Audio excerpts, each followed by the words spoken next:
Yoruba religion has become an international religion. There are more people espousing Yoruba religion outside Nigeria today than there are in Yoruba land in Nigeria. Let me give you an example. In the province of Bahia in Brazil, a province that is a Roman Catholic province, there are more Yoruba centers of worship today than there are Roman Catholic churches. Almost everybody who is a Roman Catholic is also a worshipper of Ogun or Ija or Yemoja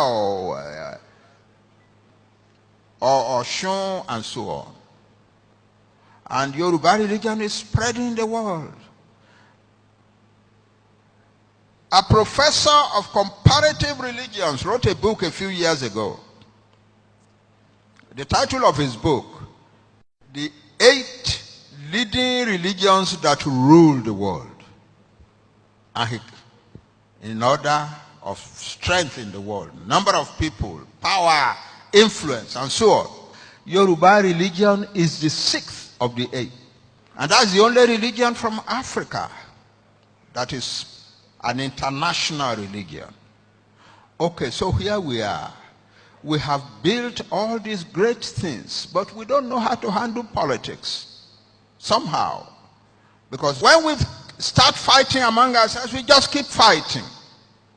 And we don't look around us to see what is really happening to us. So today, in the 19th century, we fought wars, and we couldn't stop them. And Ibadan, thank God for Ibadan. The Ilori people who are not Fulani at all, they were Muslims, but they were not Fulani. They were leading an army to conquer the whole of Yoruba land for Islam. So the Ibadan people met them in Oshogbo in 1840 and soundly defeated the army, destroyed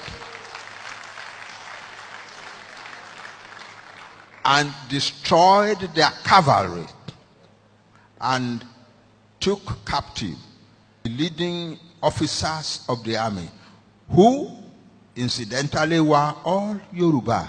There were one or two Fulani in the lower levels, and the Ibadan chief said, "We have no problem with you, go back home. It is these ones who are our own people that we have trouble with." So they sent one to Oyo, to the present Oyo, where he was executed. They also executed another one in Ibadan. So this is the situation, but then Ibadan became big, Ibadan became great. That's where everybody wanted to come to. There was opportunity in Ibadan. And Ibadan wanted to unify the whole of Yoruba land by war. So they conquered many places. The only people left that they did not conquer were these far southern peoples, like the Jebu, the Ondo, Owo, and so on. But Ekiti, what is now Oshun, Ijesha, most of Igomina, and so on, they just ran over the place and created an empire and put Ajeles everywhere. Then the Ekitis, you know who they are. They didn't know how to handle it for a start. But then in 1877, they finally made up their mind to handle it. So one of their boys started trouble by killing the local Ajele. And the rest of the Ekiti, then people revolted and drove the Ajeles out of their land. And then created an army called the Ekiti Parapo Army. And the war went on from 1877 until 1886. It is the peace treaty of that year, September 23, 1886, that we are celebrating today. So what is the significance of that treaty? It brought to an end in our land a whole century of troubles and wars. But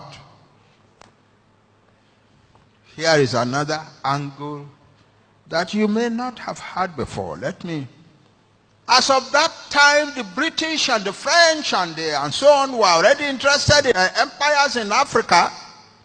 But as of that moment, If we had joined hands to defend our land, we would never have become British colony. That's 4 years after that war, after the treaty, the Kiriji Treaty. Ibadan army had an army of about 80,000 men, well armed, on the Kiriji war front. They had made the treaty, but they had not gone home. They had an army of about 80,000 people in the Kiriji war front. The Ekiti Kwarako had an army of about 50,000. I want you to get a piece of paper and pencil and write these things down. Ilorin, which I told you was mostly Yoruba, was Yoruba in command and everything, had a small army supporting the Ekiti Kwarako, maybe about 15,000 at the same place. At the same time, Ibadan had an army of about 35,000 in Oru, fighting against the Ijebu. The Ijebu had in Oru an army of about 50,000. Are you adding these figures? The Ekiti Kwarako had sent an army to go and protect Ife under Prince Fabumi of Okemesi and Ashif Arimaro from Ilesha. And that army was about 25,000. The Jebu command, high command, had also sent an army to the defense of Ife under the Seriki Ogunshigun, and his army was about 25,000.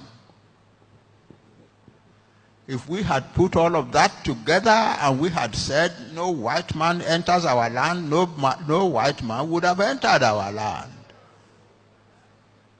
When the British attacked Ijebu-Ode in 1892, it is because they knew that the rest of us were not going to raise a finger to defend Ijebu-Ode.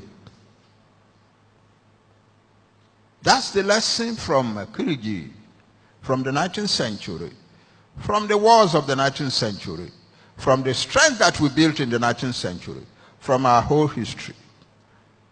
A great nation stands still and let all sorts of smaller nations run over it.